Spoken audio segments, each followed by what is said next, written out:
Q, baby. A frantic voice echoed through the emergency room halls. Red had checked her voicemail after leaving the post office, then headed straight to the hospital. She gave a sigh of relief when she spotted Q. What's wrong? She grabbed his hands and started inspecting him as if he had been in an accident. It's not me, it's... Oh, it's not me. It's Quentin. Chas interrupted. Oh, his old ex. Walking up to him like, excuse me, bitch. She nodded toward the doctor. Red looked at the woman who stood before her, heading her man's way, leading her man way. Who the fuck is this hoe? I know this nigga ain't playing me to the left for this homely looking bitch. Red wanted to snatch what she thought was a weave off of the woman's head, but she listened to what the doctor had to say. I'll deal with this bitch in a minute. Mr. Carter, an ER doctor called out. Q's heart began to pound as at record speed with each step that he took toward the man. How's my friend? I'm sorry, Mr. Carter. We did all we could. Q dropped his head in despair. You trying to tell me Zeke is dead? He yelled loudly. Red attempted to hide her satisfied smirk. Again, I'm sorry. We have to notify his family for... I am his family. Q spat angrily. Quentin, come on. Chas told him softly. Oh no, Huffy, you ain't taking him anywhere. Red barked. I can take care of my man. Find your own. She stalked up to Chas, pointing her finger in the other woman's face. Red, stop. This ain't the time or the place for your bullshit. Q bellowed and walked away. Chas followed him, leaving Red standing in the middle of the ER floor. This was the first time she seen the woman who took Q away from her. Seeing the woman that took Q away from her, and deep down, Chas was satisfied with Q's reaction. In a huff, Red left the hospital. She had bigger fish to fry, and she'd deal with Q at home. One down, how many more to go? She thought as she got back into the navigator. A few hours later, little Mikkel was sleeping peacefully. So Mikkel went down to the main level to get some air. As soon as he walked outside, he saw someone who looked familiar. Pacing back and forth. Hey man, what's up? Mikkel questioned. Q looked up. They brought my boy in here earlier. He just died. Oh shit, I'm sorry. Yeah, it's fucked up. What you doing here? Q asked. My son is in here. Mikkel admitted. Damn, the baby? Yeah, I can't believe this, man. He's just an innocent kid. Man, I'm sorry. If you need anything, thanks. They one-arm hugged again. Just then, two wannabe thugs loped by with a dip and a bounce in their steps. Q noticed the taller of the two clutched a copy of Bitch Nilla Snitch Nilla under his arm, and they were in deep discussion about it. Damn, this whole called out all these niggas. Yeah, man, I tell you. Little bitch in your business, they gon' fuck you every time. That's why I don't let them talk. Every damn day, every time they got a question, they get a dick in their mouth. They laughed, dabbed, and continued to stroll down the hospital front sidewalk. I wonder what that shit's about. Mikkel asked. Q looked at him like he was crazy. Man, you ain't know? What? Remember the murder at Reason Why? Mikkel raised his eyebrows in curiosity. That book goes into detail about a drug deal gone wrong and how it was all a setup and who ran their mouths. What's the name of the book? Bitch Nilla, Snitch Nilla. Q told him. Where can I get a copy? Mikkel asked seriously. You can check the gift shop right here, but I doubt they have it. It's really big now, though. Even some of the Barnes and Nobles have it, but I got a copy in the car if you want to read it. Q offered. He was glad to get his mind off of Zeke, even momentarily. My uncle went down over that shit. Mikkel attempted to hide his anger but was unsuccessful. Your uncle? Yup, Larry Chambers. Mikkel wasn't afraid to reveal his information because Larry was one of the top dope men on the streets and Nillas couldn't touch him. Damn, it's a small world. Q admitted. Damn, that's right. But... Wait, Q admitted. Damn, that's right. But what was really fucked up was that the Nilla Scoonie got set up. My uncle said he'd never forget that day, how that day went down. Scoonie was his Nilla. He was just at the wrong place at the wrong time. That Nilla Catfish used to own the club, and he was with that other Nilla Bacon. According to the book, And some other shit I know, Bacon, Catfish, and his girl was up in the club and some shit kicked off. Scooney was shot on the dance floor while he was dancing with Catfish's woman. She helped set him up. The bitch was a decoy. Problem is that Vanilla had hoes all over the place. Who knows who could have been with him then? This book doing a lot of name dropping, and somebody gonna get hurt before it's over. Q now remembered when he first read the passage in the book that alluded to Catfish. In the hood, he was known as a stand-up Nilla, but in fact, he was a snitch bitch Nilla. He had beady eyes that were unforgettable and resembled one of God's creatures. In the Bible, it said that Jesus used this creature to feed a multitude of men. But in reality, there was no way God could use this creature or would use this creature, for it was the foulest in the land. It was a known scavenger. It would eat anything and live in the dirtiest conditions. It was even scrilegious for Muslims to touch or eat. This bitch Nilla, snitch Nilla, was named appropriately on the streets. Although Q never told anybody about his affiliation with anyone in the book, Mikkel knew because of his uncle Larry, who was the head of the Chambers brothers, was now in prison. Q thought back to the acknowledgments in the book. Shouts out to the Chamber brothers, the YBI's Best Friends Organization, Eastside BKs, White Boy Rick, and the Earl Flynns. To all the bitch Nillas, snitch Nillas in these organizations, it is because of your mouths that we didn't survive. Eyes were always looking, even from the grave and the cell. And as Q grew into a young man, little did he know that he was always protected. On the many occasions that Mikkel had visited Larry after Mikkel's group, the Best Friends, disbanded, Larry commented on him being a bit more cautious hustler and encouraged him to go at it alone. He had always mentioned Scooney's nephew, but all they called him was Q. And that was a common name on the streets. Q dragged himself to his trunk to get the book and returned. Mikkel took it and said he'd get in touch with him once he finished reading the book. 3 weeks later, Kara sat in the chair while her stylist put the finishing touches on her simple ponytail. Kara made the biggest decision of her life when she completely dedicated her life to the Lord.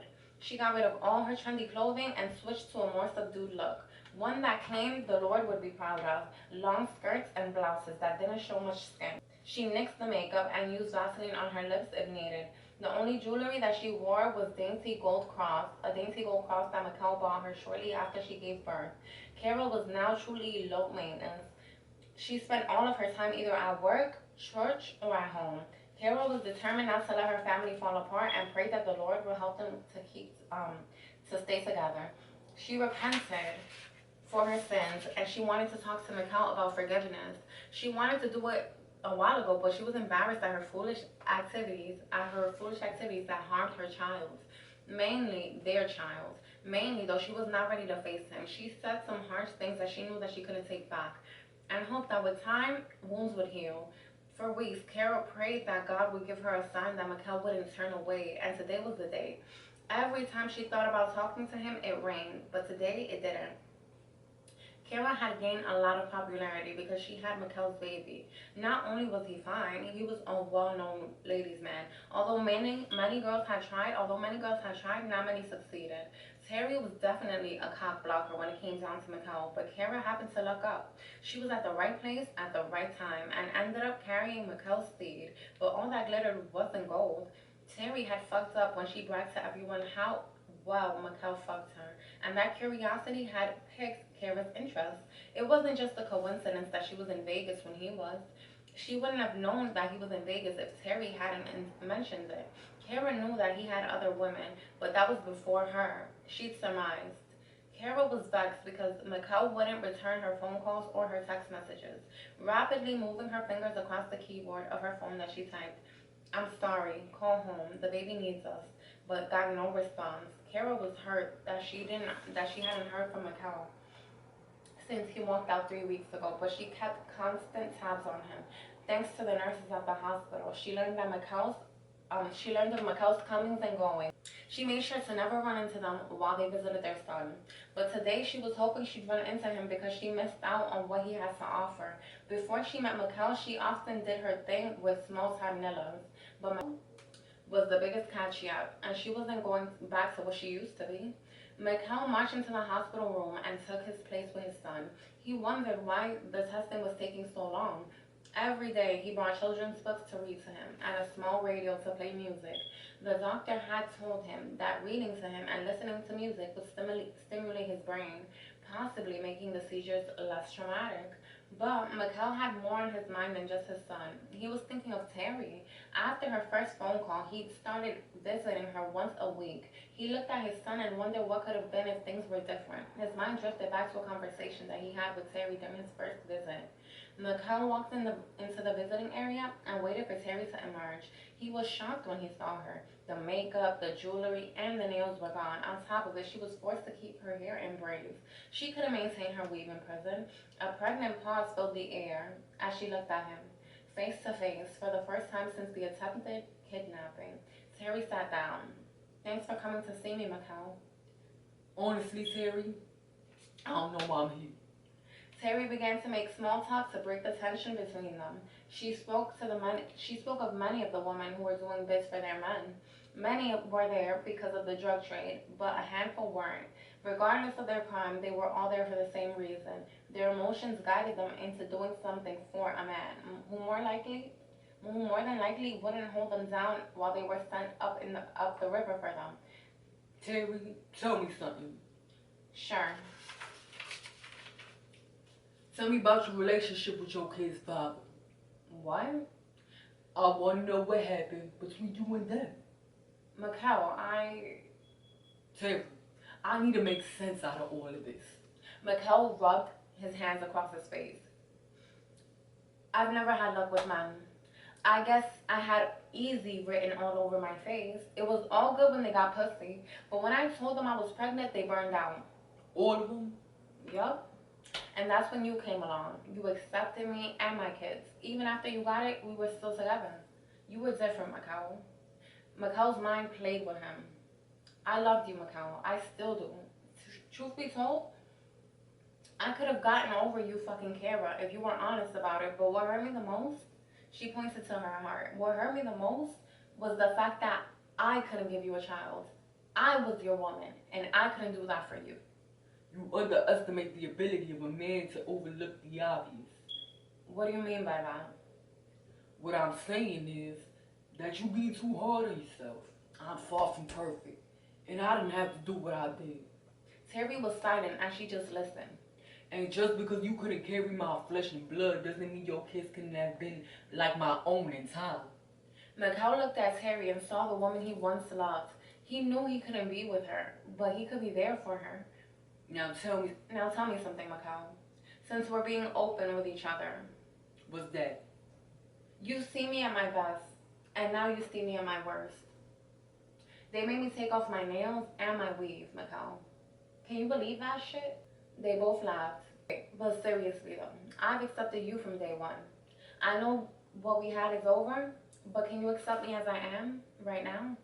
Mikhail looked at Terry in her eyes. Yeah, we have a lot of history and friendships can be forever. He didn't think they could get back to what they were before. However, he would help Terry get back on her feet. And Terry, for the record, would have loved to I would have loved to have a child with you. After that initial meeting, knowing that a jury would decide Terry's fate was hard for Mikhail to fathom. He realized that her reaction to his actions landed her where she was, so he was partially to blame. Terry's attorney fought to get the kidnapping charges dropped and won because Terry didn't actually take the baby out of the hospital. Still, there was the looming charge of aggravated assault. Mikhail was due to meet with the attorney later on in the day. He took the chance of contacting her once he learned that his son's condition was not due to Terry's actions. Mikhail also took the necessary steps through the Department of Children and Family Services to protect his child and was now his son's primary caregiver. He hoped that the courts would let Terry go and grant her some sort of probation. He also asked that her children be returned to her. She was a good mother, and she should be given the chance to show the courts that she deserves to be with her children. Terry's attorney seems to think it would work if he stayed by her side. Mikhail was ready to move on with Terry, his son, and her children. He now understood the old adage, you never miss what you have until it's gone. He was also bored with Kara. Sexually, in their last few encounters, he has to think about Terry in order to finish, in order to get his nut off. Kara had gotten into what the church said about premarital sex and started being cheap with the pussy. She had done a complete 180 degrees from the Kara that he used to know. Mikhail already felt like he'd been suckered into being a father, but there was no way he was going to be suckered into being a husband, no matter what the Bible said. Turning his attention back to his son, he began to read to him. Kara left the shop en route to the hospital. She put disc 2 of the essential Yolanda Adams and returned to track number 2. Kara sang along to the You Changed My Life. Thoughts of Mikhail weighed heavily on her mind. She called his cell phone again and again, but he didn't answer. Before she could flip her phone, it closed. Before she could flip her phone closed, it rang. Hello? She said anxiously. Hey girl, it's me. Oh, hey Sasha. Well, damn, you don't sound too happy to hear from me. They were never really friends, but just cordial on account of Red. But both being burned by her strengthened their bond. I'm sorry, girl. I just got a lot of things on my mind. What's up? We're on our way back to town. Oh, good. Maybe we can go shopping or something when I get there. Blue got some business to take care of, and I don't want to be stuck in some hotel the whole time that I'm there. I understand. We can go to dinner or something, and if you're still here on Sunday, we can go to church. Okay. How's the baby? Sasha changed the subject. He's doing well, Kara lied. Everyone didn't need to know her business. Have you heard from Red? Sasha really didn't care, but needed to be on guard just in case she ran into her while she was in town. She knew that she would eventually, but was hoping for later rather than sooner. I haven't seen her since she came back into the bank with a bogus check, Kara told her. Bogus check? Yeah, she came in dressed to the nines, trying to cash a $1.6 million check. Get out. Girl, whoever she got that check from put a stop payment on it. You should have seen her face. It was priceless. Kara admitted with a smug on her face, emphasizing the word priceless. She pulled up to the hospital. Guys don't like ugly. The two giggled like longtime friends. Hey, I'll talk to you a little later. I got a run to make. Okay, cool. I'll call you when we get to town. Dreading what she had to face, Kara trod slowly through the hospital and ended up at her son's room. Outside the door, she heard children's music coming from inside. When she walked in, she felt like her prayers had been answered. Thank you, Jesus, she said to herself. Mikhail was there with their son in her arms. She smiled at the sight before her eyes. Hi, Mikhail. He turned toward the voice, then turned back and continued to look out the window with little Mikhail in his arms. Man, one day we gonna travel. We gonna have the best of everything. Just me and you. Kara's heart dropped. He's actually thinking about moving on without me. Lord, please don't take my baby and my man. It wasn't their son's health problems that had driven a wedge between him and Kara. It was the knowledge that she had neglected to take care of herself in her first trimester, whether or not he was in her life. After researching fetal development on the internet, in the Family Resource Center of the hospital, he became even more angered because he learned the first trimester is crucial in the development of the vital organs and systems. Miguel had made his bed, and now he had to lie in it. He realized that the comfort that he felt living with Kara for almost 3 months was only temporary. She was new to him, and it felt right. It felt right because she didn't hound him down like Terry and his other jump-offs. But he realized that he truly didn't know her. He now knew Terry had been with him unconditionally, regardless of what he put her through. Kara, on the other hand, became a different person after they began living together.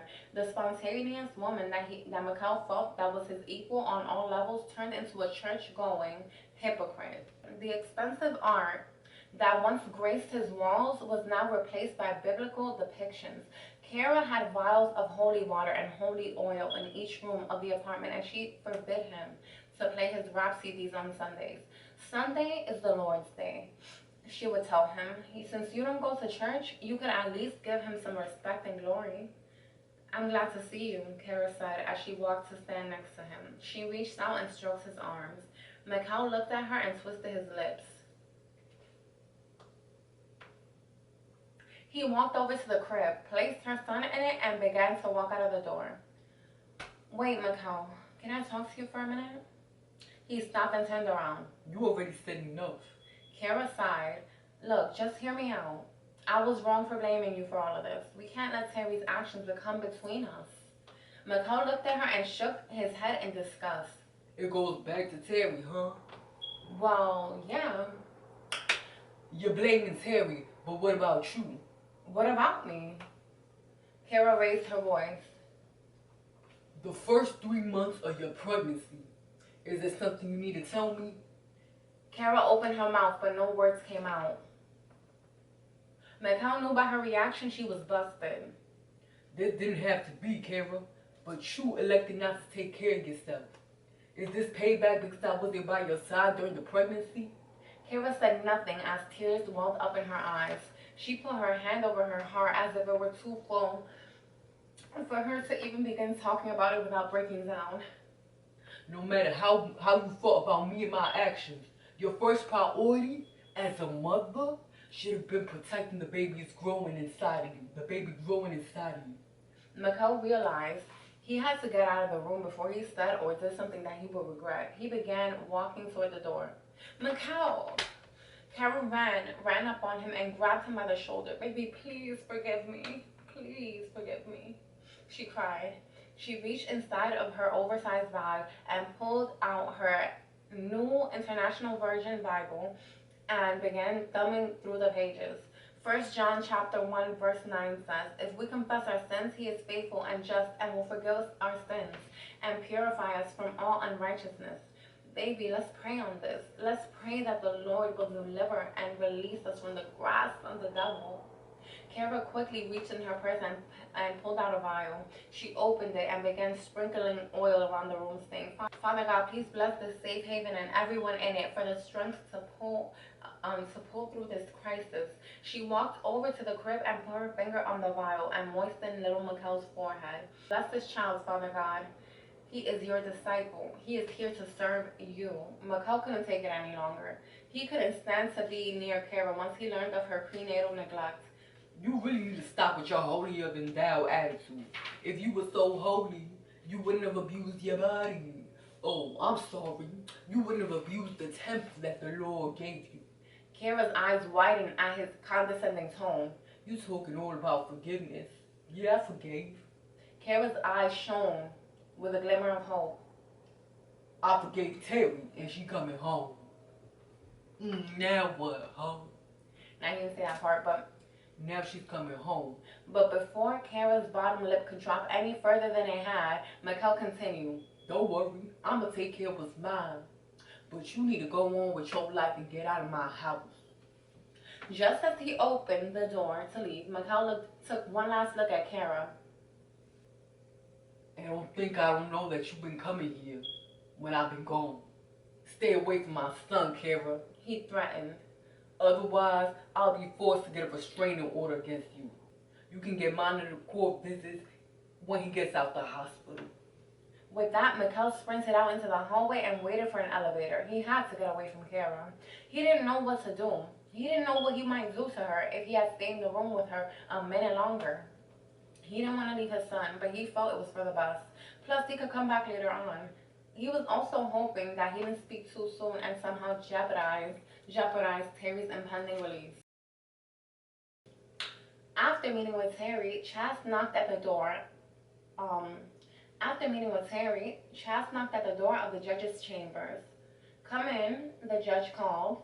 Your Honor, I would like to discuss the case against Terry Washington. The judge motioned to the seat in front of her desk. Chas presented various forms of paperwork. Your Honor, the primary caregiver of the child, the father, Mikhail Chambers, has dropped the charges against my client. Is there a specific reason? The judge asked, surprised at this new development. This was a brutal act not only against a child, but a newborn baby. Your Honor, it's a long story. Chas told the judge the story in hopes that she would suggest a lighter sentence. The father of the child wrote a statement. She handed the judge his letter. The baby does have medical issues. However, they were not caused by the hands of my client. Chas handed her the statement of the physician who diagnosed the baby. The judge reviewed the paperwork before her. Miss Reed, I'd like to meet with your client and the counsel for the plaintiff. At that time, I'll make my decision. The next day, Terry, Chas, and McCall and his attorney sat before the judge. Mr. Chambers, the judge said, is your child's mother coming? All due respect, Your Honor, my son's medical problems are because of neglect on her part. The Department of Child and Family Services had placed my son solely in my care. McCall said sternly. I'm the primary caregiver, and I'll make the decisions pertaining to him. The judge nodded and then looked over her glasses at the four people before her. After reviewing everything, I'm suggesting probation and parental counseling for Mrs. Washington. Terry looked on with tears of joy in her eyes. Furthermore, I recommend anger management counseling to help you handle what life throws at you, Miss Washington. The crime that you committed against a newborn is despicable, and only because of Mr. Chambers am I able to offer this to you. Terry looked at McCall. He grabbed her hands. Mr. Chambers, it's stated here that you want Miss Washington to be released into your custody. That's right, Your Honor, because I'm partially to blame. I want to be a part of Terry's recovery process. He looked at Terry. Although I'm temporarily staying at a hotel, I'm in the process of securing a new home for me, my son, Terry, and her children. McCall didn't want to subject Terry to any more hurt than he already had by giving her. McCall didn't want to subject Terry to any more hurt than he had already given her by making her live behind Kara. So this was the best for all of them. I'll begin working on the paperwork. The judge said to Terry and McCall. Case dismissed. Q had been in solitude since Zeke's funeral, and Red made sure to steer clear of him. She faked her grief in public to show that she took Zeke's death as hard as Q. Even at the funeral, she donned a black veil and cried loudly. The average person would have thought that she was grieving heavily, but Red was hiding her true emotions. She didn't care about Zeke, and mainly was hiding her guilt. It had been 2 weeks, and she was tired of acting grief-stricken. But at the same time, she didn't know how to console Q. How could she console someone over a death that she had intentionally caused? Q, I need to make a run. Will you come by the office later and help me set some stuff up? Q sat expressionless in the living room love seat as he read over Zeke's obituary for what seemed like a millionth time. Q! What? He answered, putting the obituary down. Nothing.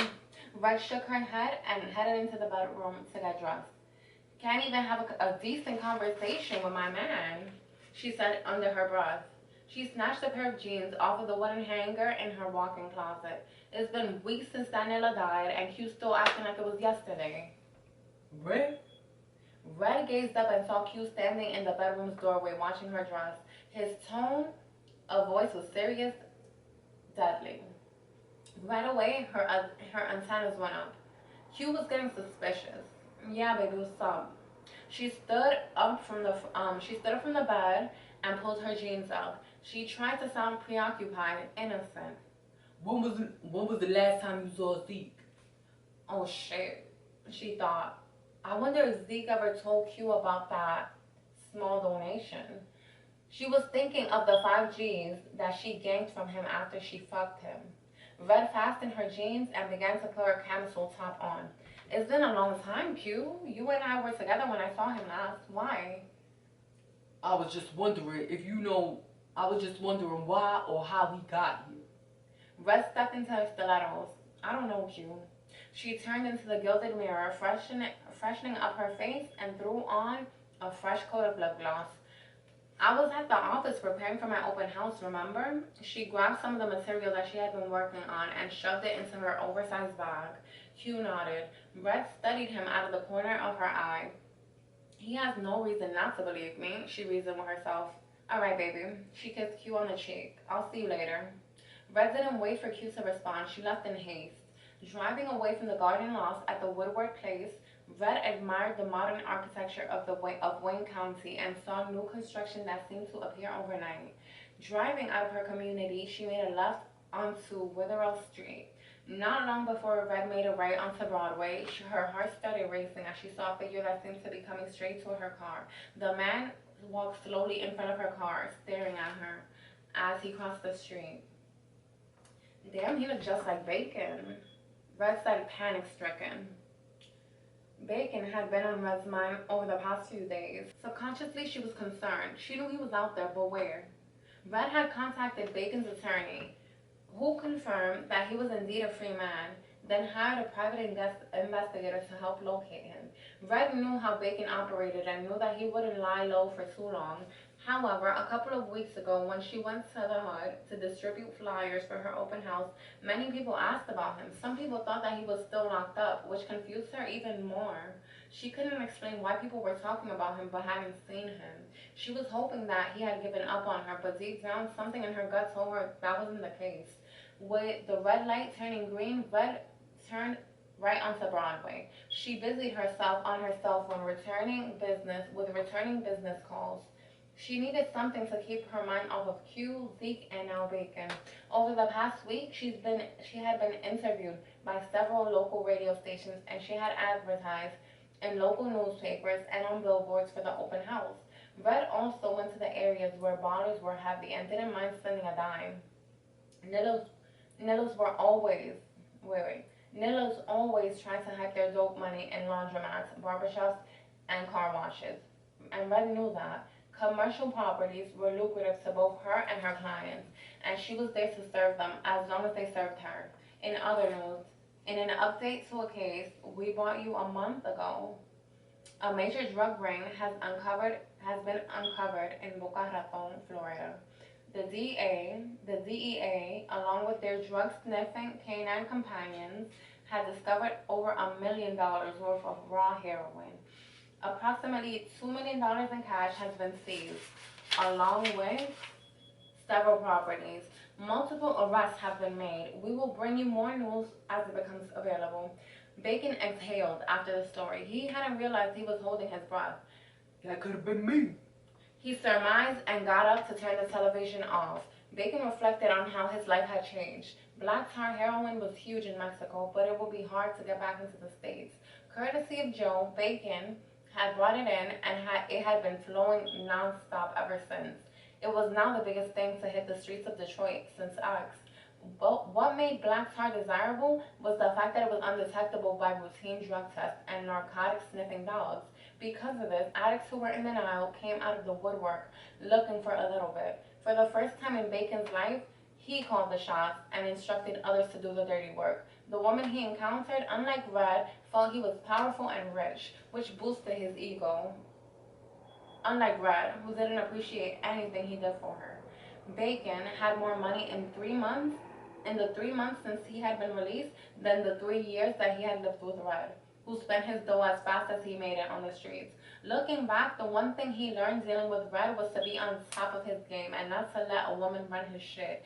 To pass time, when he wasn't fucking Foxy, Bacon had his share of women, courtesy of Maurice. All colors, shapes, and sizes, with pussy almost every night. He had his game tight and had gotten back into the drug game with a vengeance. He was untouchable and on top of the world. Bacon felt like he was God because he controlled the destiny of all the people around him. With this new product, Black Tar, the possibilities were now before him. The possibilities that were before him now were endless. Even the money that he had lost to Red was now merely pocket change.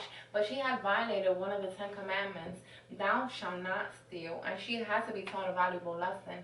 Bacon's transformation meant that he had no need to travel the grounds that he had already traveled. This time around, he had people working for him to do this. Now he knew how white-collar criminals operated. Now he knew how to stay beneath the law's radar. After pulling up in front of the prison, Red sighed after seeing how far she had to walk.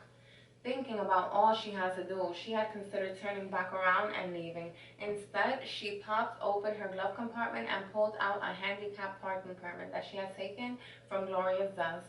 Red hung the blue and white tag from her rearview mirror and parked her vehicle merely steps from the gate. It looked like multiple duplexes surrounded by well-manicured landscape and modern fixtures. The only thing that reminded her of prison was the entry process. After the mandatory processing, Red was escorted to the visiting areas where she was waiting for Catfish to emerge. She looked around the facility and felt dirty. It's something about this jailhouse air, she said to herself. Looking forward through a cleansing, Looking forward to a thorough cleansing when she got home, she glanced again at the door, marked prisoners only, and she saw him walk through it. Oh shit, look at that greasy bastard slithering over here. Goddamn, Sasha, you need an Academy Award for even kissing this son of a bitch. Oh, and you fucked his ugly ass too? I don't care how good the dick is or how deep the bankroll ran. Shit. Damn. It don't help that his face is wider than a motherfucker. I envision whiskers growing out of his face, which will make his punch bowl mouth much more prominent. The visual put a smirk on her face. Goddamn, boy, you look like a microwave shit sandwich. Damn. While Catfish walked toward Red, his thoughts ran rampant. I ain't believe the shit when she wrote me, but it's true. She ain't dead. Where the fuck is Sasha? Can't send a bitch to do a man's job. Glad my nigga on it though. 2 for 1. Look at her sitting there, smiling at me with her dirty ass. That nigga Bacon ain't know how to treat her. That kind of bitch needs her ass kicked every now and then to keep her in check. Sasha ought to know. When I find that hoe, it's lullaby time. And then time to say goodnight, Red. Hi, Catfish. Red sang cheerfully. She embraced him and kissed his cheek. Oh shit, I need some alcohol. You're looking good. She sat through an hour visit with Catfish, with her mainly talking about old times and him going along with her game. What I really wanted to talk to you was about this. She handed him a copy of Bitch Nilla Snitch Nilla. The shit in this book can hurt a lot of people. Why are you bringing it to me? He questioned, trying to figure out her motives. Because Sasha fucked up when she wrote this. Sasha? Yeah, wasn't she with you when all this went down? I'm trying to squash it before we get started. This has enough information in it to hurt both you and Bacon, especially now that he's out. Out? Yeah, he's out. Red planted the seed she needed. She knew that Catfish and Bacon went to prison under the same murder charge. She would help get back at Bacon, but she needed help. You ain't know? Catfish remained silent. Well, since he's out, I'm sure you'll be out soon too. But we need to see what's up with Sasha and why she wrote this shit. Red said, pointing toward the book. Me and Bacon gonna try to move on. Me and Bacon gonna try to move on, and we don't need no shit standing in our way. Red tried to suppress a smile when Catfish looked at her. His lazy eye refused to focus on her. I'll get back with you after I get through reading this. Catfish got up from the table. Red watched him stalking toward the door for prisoners. Ew, yuck, she said to herself as she walked out of the room. Red drove back home to check on Q to see if he would now consider going to the office with her. She dropped her purse and cell phone on the coffee table, and then she walked to the bedroom. Q wasn't there. Wondering where he could have gone, Red sat down on the love seat. Realizing where she was, a chill ran up her spine. She was sitting in the same exact place Zeke was sitting when he drank the tainted water. Red blinked her eyes as visions of Zeke flashed through her mind. Help me, she remembered him saying. Help me. She remembered him saying and reaching his hand out toward her. Her cell phone rang and startled her. Red jumped. Shit. She grabbed the device off the coffee table. Hello? Miss Gomez? The caller said on the other line. Yes, who is this? This is Terry Washington's attorney, Chas Reed. I'm calling you because your name has been listed as a character reference. Character reference for what? She's being released. Red paused momentarily and then spoke. Oh, great, she exclaimed in fake excitement. Bitch gonna give me my shit, she thought. Red listened to the caller and assured that she would do what was requested. Write a character reference. However, what Red planned on doing was sending a copy of Terry's taped confession of yet another attempted murder instead. Red sat back on the couch with a look of satisfaction on her face. I think this calls for a celebration. Red quickly showered and thought the thought of food caused her stomach to growl. She decided to splurge on herself. Andiamo Italia was one of Detroit's upscale Italian restaurants. Red loved the place. However, Q hadn't taken her there in a while. She knew that she had to look on point because if it wasn't your run of the mill restaurant. It was one of Detroit's finest, and she wanted to look her best. The way the orange Versace fabric of her pantsuit jumper rested against her caramel skin, Red knew she was hot. The Jimmy Choo sandals with matching back only accentuated her package. Red was fierce, and she knew it. Bacon sat on the couch, scratching his balls through the boxers, and thought about all he had been through. No. Bacon sat back on the couch, scratching his balls through his boxers, and thought about all he had been told about Red, her business, and her upcoming open house. He even learned that Q got out of the game and was spending a little time with another female. Although Bacon was mad as hell with Red, for some reason he still wanted her. He just couldn't let her get away with her shit. Bacon flicked on the television to get his mind off of her for a minute, and there was a commercial for Pampers playing. He thought back to the baby that she lost. He remembered that she named more people as the cause of her miscarriage. Until now, Bacon had forgotten about it. He made a point to ask Foxy about this. Although he couldn't stand Red, someone had killed his seed, and that person would have to pay. But what he didn't know was that she was claiming Q's baby as well. Red made it to the restaurant just as a black Cadillac Roadster passed her. It was hard finding a parking spot. She surveyed the parking lot and just so happened to see a car that looked vaguely familiar to her. Red walked into the restaurant as if she had not a care in the world.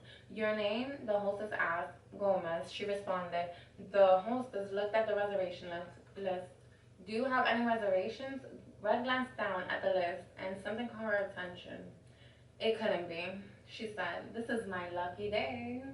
Soft music played in the background, while the decadent scent of baked breads topped with Italian seasoning filled the air. Candle centerpieces at each table provided just enough light for their patrons. Various waiters passed Red, balancing trays filled with plates of meatballs and pasta sauce gracefully on their shoulders. The sight made Red's stomach growl and her mouth water. Actually, I was meeting some friends here, Red lied. We were meeting in the private dining area. Red hoped that they wouldn't ask any questions. I believe they said private dining area for two. Oh, sure. The hostess said with a smile, follow me. Red followed her to the private dining area, but excused herself to the bathroom first. Red had almost an instant orgasm thinking of the surprised look that would be on Sasha and Kara's face when she crashed their party. Can you believe that bitch had the nerve to call my house, girl? Kara asked Sasha, talking about let me speak to Mikhail. Bitch, please. Kara's religion went out of the window when she spoke about Terry. Yeah, she was wrong for calling your crib, Sasha co-signed. He obviously chose who he wanted to be with, so it's time for her to be a woman and let the shit go. But the fucked up thing is, she had the nerve to ask about your baby. Sasha took a sip of her water and then shook her head in disgust. Red had heard enough. Although she agreed that what Terry did was wrong, Sasha's comments angered her even more. She was certain Sasha would pull that card indeed if she was fucking around with Blue. For her sake, she better not be. Ladies, Red screeched with a fake smile on her face. Having dinner without me? Both women looked on in horror as Red startled them. She sashayed over to Sasha and hugged her, and then to Kara and hugged her as well. Y'all look surprised to see me, Red teased. What are you doing here, Red? Kara asked. I should be asking you the same thing. I thought you would have been at the hospital with your child. Red overheard Q having a conversation with Mikhail and learned of Kara's son's condition. She sat at the table, which was set for three. Noticed a bottle of Chardonnay in a sterling silver wine chiller on the table and poured herself a glass. What's wrong with the baby? Sasha asked instinctively. Kara looked at Red, tightened up her lips and squinted her eyes. Ooh, bitch. Red turned the Chardonnay bottle and Red According to the Surgeon General, women should not drink alcoholic beverages during pregnancy because of the risk of birth defects. She put the bottle back. Isn't that right, Kara? Sasha watched the non-verbal exchange between the two. What's going on? She eventually asked. It was fucked up that Kara will mess with her girl's man, isn't it, Sasha? But wait a minute. She sat back, took a sip of wine, and continued. I guess you don't feel that way. What did you say earlier? Something about being a woman and letting the shit go? Sasha glanced away. Red took another sip of the expensive wine, and a figure caught her attention. She almost choked. She couldn't believe her eyes. It was true. Blue came strutting in, looking just as good as he did when she first met him. Not that old wet goat look that he had when he came to town before. Not noticing anyone but Sasha, Blue made a beeline right to her. Hey ma, sorry I'm late. Business took a little longer than I thought. He kissed Sasha on the forehead and then looked down toward the third place setting and saw Red. Oh, He said. what's up, Red? Red responded with a nod while her eyes darted back and forth between the two. What was going on? Blue sat next to Sasha. I know you ain't drinking that shit. Or you? No, it's sparkling water. She lifted her glass for him to smell. What the fuck you so concerned about, Blue? Red spat, noticing the closeness between the two. She didn't tell y'all yet? Blue reached towards Sasha's belly and began to rub. We having a baby. Your little Blue gonna be a daddy. You're pregnant? You got this bitch pregnant? Red shrieked at Blue. Kara leaned back in the chair to watch the exchange between the three. She was glad that he was off of her. You self-righting, pussy-eating bitch. Red yelled at Sasha. You know you ate my pussy because I told this nigga here to make you do it, and your dumb ass did. Red looked at Blue and asked, how you know that little motherfucker is yours? Your game ain't even tight anymore. Yeah, I ate your stank-ass pussy, but you know what? Sasha's voice became direct. I got your man, and unlike when he was with you, he ain't leaving me. Red looked at Sasha and then back at Blue. His expression spoke loudly to Red. You come tasting heifer, I'ma kill you. Blue started to speak in defense of Sasha, but she quickly stopped him. I got this. Oh no, she said that. I got this. Sasha had to break it down to Red and divulge the real truth. Bitch, you supposed to be dead. Catfish wanted me to kill you. Only because I'm your friend, you're alive. You got your man. Now, let me be with mine. Red was momentarily taken aback at Sasha's admission. You know what, you pissy-ass heifer? Red picked up the wine bottle and threw it across the room. If that motherfucker wanted me dead, he had the opportunity to do it himself when I visited him the other day, instead of trying to have your bitch ass do it. Red was incensed because she'd unknowingly put herself in danger when she visited Catfish. The sole purpose of her visit was to feed him information about Bacon and snuff him out of hiding. But now, thinking about all that had transpired, Red stopped going after Sasha, and a sinister smile spread across her face. She now realized that she'd sealed Sasha's fate with a kiss, 6 feet under. Blue's eyes widened. He didn't know that Sasha was Catfish's woman. All he knew that he was supposed to bring her back to Catfish. All he knew was that he was supposed to bring her back to Catfish, and now he knew why. He now knew that she was the one that they were talking about in the book. She was the one that was a decoy for Q's uncles. What's more, Catfish now knew that Red wasn't dead, and Blue would have to answer him for that. Oh shit. What I'ma do now? Red sat outside of Andiamo Italia in back of the patrol car and watched Sasha and Blue drive away. With Kara following quickly behind them. They were questioned only for a few minutes and then let go. Their stories correlated with one another, which pointed the finger straight at Red. The patrol car took off, and as Red rolled in silence, she briefly thought back to Terry, realizing she had switched places with her. Scandalous motherfucker, she said to herself. It ain't over. When she threw the empty bottle of wine across the private dining area, it unfortunately almost hit the server in the head. That, plus the fact that other patrons were upset at the screaming argument, caused the manager to call the police. This was not a common scene for the crowd who patronized the high-end restaurant. The young black officer walked right into the station and escorted her into a small room. He left her there while he ran a 50 on her name. The young officer wanted to know if she had any priors. He came back and sat across from her while information was being gathered. I seen her somewhere before. He said to himself. Is there a problem, officer? Red asked, feeling uncomfortable with his gaze. Nah, nothing. I just gotta make sure you ain't no criminal or nothing. He laughed. Do I look like a criminal? Red batted her eyes, feigning an innocent look. Looks can be deceiving. He said seriously. Just hold tight. Well, I can't go nowhere, she said sarcastically as she held up her handcuffs. You know, He said cautiously. what's a woman like you in there causing a scene for? Especially over Nilla. From the looks of it, I'm sure you don't have any problem getting any man you want. Oh, trust me, I don't. Red reassured him snobbishly, but I ain't gonna be disrespected either. The officer shook his head. Someone brought him a report and he pursued it. Other than a small traffic violation, looks like you're clean. Red looked at him like, I know, Nilla. The officer looked at the report again, and it was something familiar about the address, something he had seen recently. Damn, that's where I know her from. The officer remembered seeing her picture when he searched Q's apartment for evidence of foul play when Zeke was found. Officer Thomas put a paper down and looked at her. So, how's Quentin? Red remained silent. I was the officer on duty when he called about his friend Ezekiel. Red shrugged her shoulders. Since I'm clean, can you take these handcuffs off of me?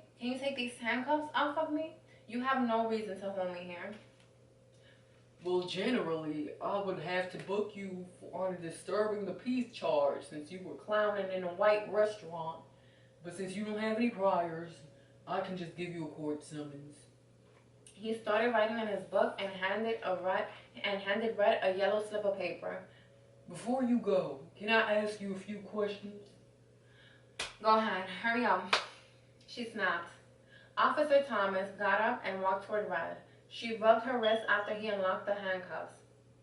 How well did you know Ezekiel Morrison? I didn't know him all at all. Oh. He grunted. He tried another tactic. What happened when he came to your apartment? Loft, Red corrected. We live in a loft, not an apartment. I'm sorry, ma'am. He apologized. What happened when he came to your loft? Red's eyes nervously darted around in an attempt to find something to say. Look, I don't know who murdered him, she said in haste.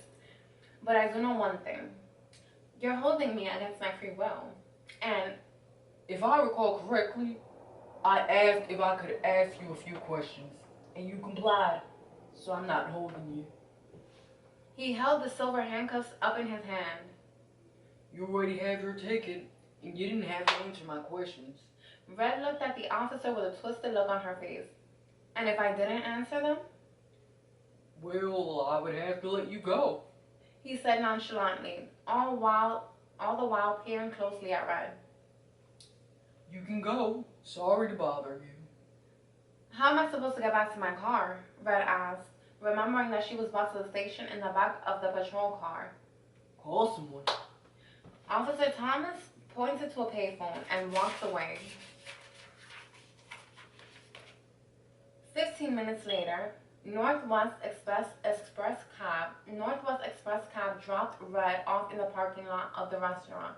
She didn't want to call Q because she would have to explain why she was showing her ass. Red walked swiftly toward her car. She wanted to get out of the parking lot and away from what happened. The cop bringing up Zeke's name had spooked her, and she prayed that she didn't look uncomfortable in front of him. She was tired of hearing his name. Let dead dogs lie, she thought to herself as she drove off and headed to the office. She had one thing to do before going home for the evening. She had a full day, and tomorrow promised to be even worse. Back at the station, Officer Thomas thought about his interaction with Red.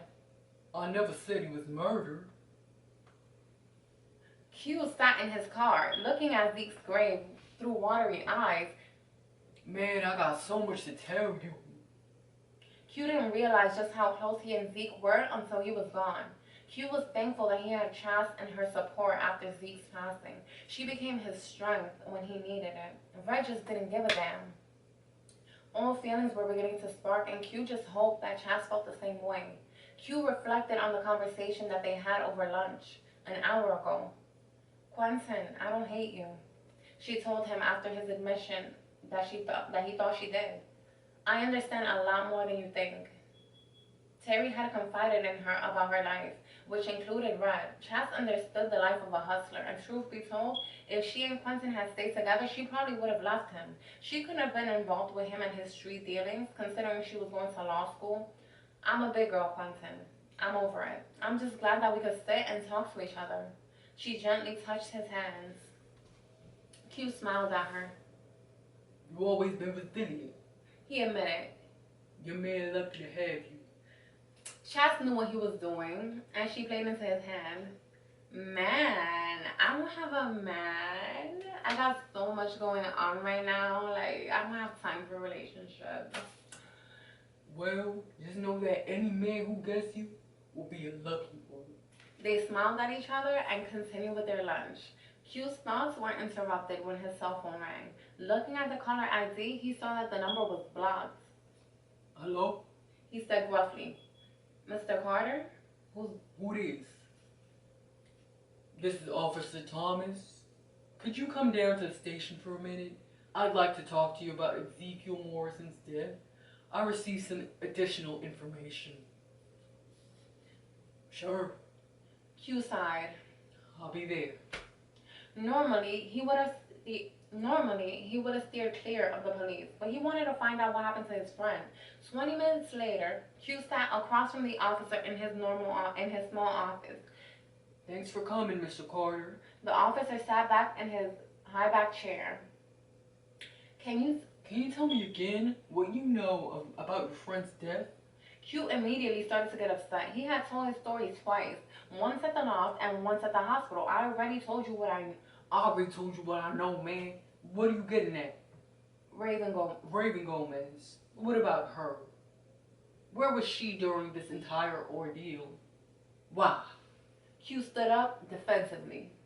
Officer Thomas looked at Q and then grabbed his pen and started twirling it through his fingers. Q shook his head at the officer in disgust and began to walk toward the door. Just as he reached the door, the man spoke. The cause of death is still unknown. However, I spoke with Raven earlier. Why does she think Ezekiel was murdered?